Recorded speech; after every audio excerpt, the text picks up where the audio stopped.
नमस्कार दोस्तों, मैं ऋतुराज भैया जी। जैसा कि आप लोग जानते हैं, बिहार में ज़मीन सर्वे शुरू हो चुका है। तो आज हमारे साथ हैं संजीव कुमार जी, जो कि सरकारी अमीन है। तो इनसे ज़मीन से जुड़े कुछ प्रश्न पूछेंगे जो आपके हित में होगा। तो संजीव कुमार जी, सबसे पहले हम ये बताइए कि सर्वे क्यों हो रहा है और कैसे होगा? देखिए, सर्वे सरकार की एक बहुत अच्छी योजना है। जी इससे बिहार में भूमि विवाद काफ़ी मात्रा में कम हो जाएगी, जी जी क्योंकि अपने यहाँ सर्वे पहले CS हो, कैडेस्ट्रल सर्वे हो चुका है। जी उसके बाद रिविजनल सर्वे हुआ जी। और ये सरकार की विशेष सर्वेक्षण है। अच्छा। तो विशेष सर्वेक्षण में सरकार ये चाह रही है कि फिर से एक नया खतियान और फिर से एक नया नक्शा तैयार किया जाए, जी जिससे ग्रामीणों को, जैसे कई ऐसे ग्रामीण हैं जिनका खतियान फट चुका है, हाँ, जाने पर नहीं मिलता है सरकार के रिकॉर्ड रूम में या जी, किसी जी। ऑफिस में, तो वो अपडेट होगा, क्योंकि सरकार के पास ज़्यादातर रिकॉर्ड रहता है लेकिन यानी पब्लिक को नहीं प्राप्त हो यानी पाती सभी है। चीजें ऑनलाइन हो जाएंगी। ऑनलाइन हो जाएगी सारी चीज़। अब तो नया लोगों को खतियान, सहूलियत हो हाँ, जाएगी। नया खतियान भी तैयार हो जाएगा सरकार के पास से, जो जी। पब्लिक को मिलेगी। अब अच्छा। पब्लिक के पास, ग्रामीण के पास कुछ दस्तावेज रहते हैं जिसे ग्रामीण प्रूफ कर सकते हैं कि ये मेरी ही ज़मीन है, हाँ, लेकिन वो 100% प्रूफ नहीं कर पाती है। अच्छा। जैसे खतियान के अभाव में किसी के पास ज़मीन का रसीद है तो डीड नहीं है, जी। खतियान नहीं है, लेकिन ज़मीन पे दखल है। अच्छा। तो जब सर्वे के लिए गांव में अपनी अमीन जाएगी और सर्वे टीम जाएगी तो उनसे एक एक कागज़ की जानकारी लेगी। यानी सरकार के तरफ से कर्मचारी गांव-गांव जाएंगे। गांव-गांव और स्थल भी जाएंगे, जरूरत अच्छा। पड़ी तो। यानी शिविर लगा कर शिविर लगाएंगे, पहले तो शिविर लगाएंगे। अच्छा। शिविर में आपको प्रपत्र 2 है, जिसमें आप जमीन से संबंधित जानकारी को भरेंगे। अच्छा। और उसके बाद प्रपत्र 3 है। अच्छा। 3A। अच्छा। 3A में वंशावली से संबंधित वो है, जो आप स्वयं भरेंगे। इसमें किसी कार्यालय में जाने की आवश्यकता नहीं है वंशावली के लिए कि मुझे यहाँ से ये इस कार्यालय से लेना है, अंचल से या सरपंच से। आप वंशावली स्व घोषणा करना है। अच्छा, यानी खुद से वंशावली बनाना है। लेकिन आपको वंशावली में किसी तरह का छिपाना नहीं है। अच्छा, सरकार चाहती है कि आप इस कार्य में पूरी तरह से पारदर्शिता हो। जी। कोई क्लेम ना आए लोगों के तरफ से। जैसे कि कई लोग, मतलब कई ऐसे घर है जहाँ बहन है, अगर लोग के मन में ये लग रहा हो कि बहन का नाम छुपा ले, तो नहीं छुपाना है आपको सब स्पष्ट बताना है। यानी कि पूरे परिवार का नाम, जो अभी आपके वंशज है उनका नाम देना है उसमें। जी हाँ। अच्छा। और वंशावली में आपको ये दर्शाना है कि जैसे कि आपके दादाजी के नाम पे ज़मीन है पूर्वज में, और दादाजी नहीं रहे, अब पिताजी नहीं रहे हैं, तो आपको माताजी तक वंशावली लाना, अगर माताजी हैं तो। अगर माताजी भी नहीं है तब अपने भाइयों के बीच में वंशावली लाना है। मतलब ज़मीन का स्टार्टिंग पॉइंट, जिसके नाम से ज़मीन का पर्चा हो, जमाबंदी हो या खतियान हो, वहाँ से शुरू करेंगे। और वर्तमान में गार्जियन जिसको बोलते हैं, अच्छा। हाँ, गार्जियन कौन है, वहाँ तक आएंगे। तो सर, दूसरा प्रश्न ये है कि सर्वे के लिए कौन सा फॉर्म भरना होगा और उसमें क्या क्या कागज लगेंगे? देखिए, हमारे बिहार सरकार के द्वारा एक साइट जनरेट किया गया है। जी हाँ, जो है dlrs.bihar.gov.in। अच्छा। जब ये साइट पे आप जाएंगे तो इसमें प्रपत्र 2, अच्छा, यही वो फॉर्म है। प्रपत्र 2 ये घोषणा फॉर्म है। इससे आप घोषणा करेंगे कि मेरी ये ज़मीन है। अच्छा। और एक प्रपत्र 3 हो गया, ये वंशावली से संबंधित है। ये 2 फॉर्म आपको वहाँ से प्राप्त हो जाएगी, DLS के साइट से। और सर, इसके लिए कौन कौन से कागज अनिवार्य हैं? देखिए, प्रपत्र 2 के लिए आपको खतियान, जी। नहीं तो दस्तावेज। अच्छा। जैसे ज़मीन आप खरीदते हैं तो आपको दस्तावेज मिलती है, अच्छा अच्छा या आप किसी से गिफ्ट लेते हैं अच्छा, तो दान में हाँ। उसमें भी आपको दस्तावेज प्राप्त होती है। अच्छा या आप ज़मीन का रसीद दे सकते हैं, अच्छा पर्चा वाला भी रसीद दे सकते हैं। अगर पर्चा है तो बहुत से गरीब लोगों को सरकार पर्चा देती है, भूमिहीन लोगों को, अच्छा अच्छा तो उसमें आप पर्चा भी दे सकते हैं।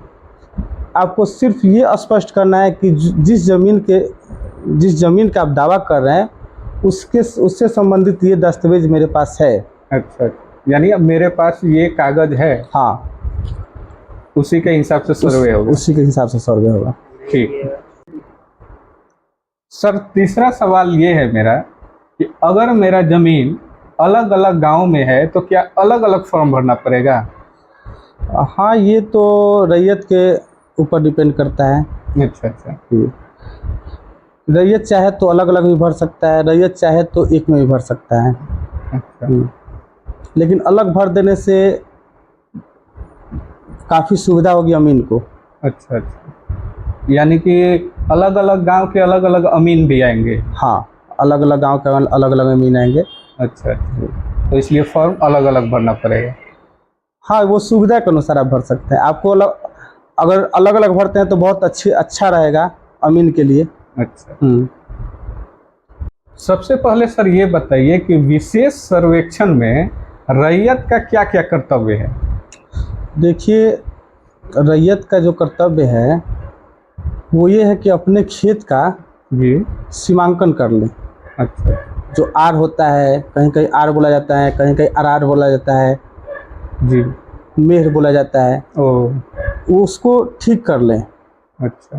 ताकि सर्वे के समय किसी तरह की परेशानी ना आए। यानी आपके खेत के जो भी मेड़ हैं, जो टेढ़े मेढ़े होते हैं, उसको सीधा कर ले। मतलब जैसे उनका दखल है वैसे नहीं, हाँ। जो उनका रियल है कि अच्छा। इनका जमीन ऐसे है, यानी नक्शा के हिसाब से, नक्शा के अनुसार से कागज का। सर अगला सवाल ये है कि बहुत लोगों को ये पूछना है कि वंशावली बनवाना कैसे है?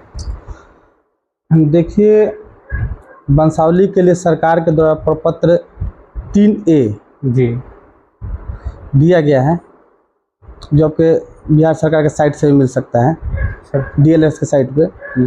उसमें आपको स्व घोषणा करना है, यानी कि स्वयं से घोषणा करना है कि मेरे वंशज ये हैं। अच्छा। हाँ। यानी किसी कर्मचारी के पास नहीं जाना पड़ेगा?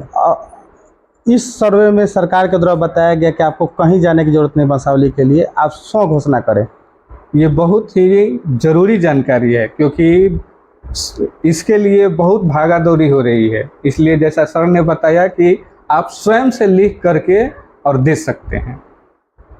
सर अगला सवाल मेरा ये है कि सर्वे के समय क्या वहाँ रहना ज़रूरी है? मान लीजिए जो लोग दिल्ली मुंबई कमाने चले गए हैं, उनका कैसे होगा? देखिए, अभी तो सरकार के द्वारा सिर्फ बताया गया है कि प्रपत्र 2 और 3A को भरना है। जो आप दिल्ली मुंबई या अदर स्टेट कहीं से भी या बिहार से भी, मतलब कि कहीं से आप भर सकते हैं, पूरे भारत में कहीं से भर सकते हैं ऑनलाइन। हाँ, अच्छा। ऑनलाइन कहीं से आप प्रपत्र 2 और 3A अच्छा अप्लाई कर सकते हैं। ये स्व घोषणा प्रपत्र है। अच्छा जी। देखिए, जो दिल्ली मुंबई भी है या अदर स्टेट कहीं भी हैं अपने गांव छोड़कर, जी जी, उनको सर्वे के समय जब सर्वे टीम आएगी आपके स्थल पे, उस समय आपको रहना जरूरी है। अच्छा, यानी गांव में जो कर्मचारी लोग आएंगे, अमीन, हाँ, या जो टीम आएगी, उस समय रहना जरूरी है। उस समय आपको, ये अभी बाद का प्रोसेस है, अभी तो सरकार 2 और 3 का पे काम कर रही है। अच्छा तो सर अगला क्वेश्चन ये है कि जिनका दाखिल खारिज नहीं हुआ है उनका सर्वे कैसे होगा? देखिए, आप अगर ज़मीन खरीदे हैं जी या कोई भी रैयत, तो उसको केवाला मिलता है। अच्छा अच्छा, जिसको दस्तावेज भी बोला जाता है। अच्छा, अगर आपके पास केवाला है तो आपका सर्वेक्षण होगा, भूमि सर्वेक्षण होगा। सर जमीन पर कब्जा किसी और का है लेकिन जमीन मेरा है, तो उसका सर्वे कैसे होगा? देखिए, जमीन पे किसी का कब्जा हो, अच्छा, अगर आपकी भूखंड है और आपकी ज़मीन है वो, तो आपके पास कोई ना कोई प्रूफ होगा, जैसे कि खतियान हो गया, केवाला हो गया, दस्तावेज हो गया, रसीद हो गया जी। ऐसा किसी प्रकार का अगर आपके पास प्रूफ है तो खाता आप ही के नाम से खुलेगा सर्वे में। और मान लीजिए मेरे पास कोई कागज़ नहीं है तो? कोई कागज़ नहीं, प्रूफ तो आपको करना पड़ेगा। बिना प्रूफ का आपके नाम पे खाता नहीं खुल सकता है, अगर दूसरे का दखल है तो। अच्छा। अगर आपका दखल है, कोई कागज़ नहीं आपके पास, तो आपके नाम से खाता खुल सकता है। मान लीजिए सर कि परदादा के नाम से ज़मीन है, पिताजी अभी जीवित है, तो क्या मैं अपने नाम से फॉर्म भर सकता हूँ? देखिए, अगर आपके परदादा के नाम से ज़मीन है जी। तो पहले आपका दादा का देखा जाएगा। अगर दादा जीवित हैं तो दादा के नाम से फॉर्म भरना है। अच्छा। अगर दादाजी जीवित नहीं हैं तो पिताजी के नाम से भरना है, अगर पिताजी जीवित हैं तो। अच्छा। अगर पिताजी भी नहीं है तो माँ के नाम से फॉर्म भरना है। अच्छा। मान लीजिए सर कि पुश्तैनी ज़मीन है और दादा परदादा के नाम से है और मौखिक रूप से उसका बंटवारा हो चुका है, तो उसका फॉर्म कैसे भरा जाएगा? देखिए, ये जो विशेष सर्वेक्षण है जी। इसमें आपको एक लिखित बंटवारा चाहिए। अच्छा अच्छा। लिखित सहमति के अनुसार आप एक बंटवारा कर लीजिए, तभी आपका खाता खुलेगा अलग अलग। अच्छा। अगर आप सहमति से बंटवारा नहीं करते हैं लिखित में तो आपका ज्वाइंट खाता खुलेगा, यानी सभी लोगों का एक साथ? जी हाँ हाँ। अच्छा। तो सर आपसे बात करके बहुत खुशी हुई कि और लोगों को जानकारी भी मिली। हम आगे और कोशिश करेंगे कि आपसे बातचीत करके और लोगों की जो समस्याएं हैं उसको दूर करें।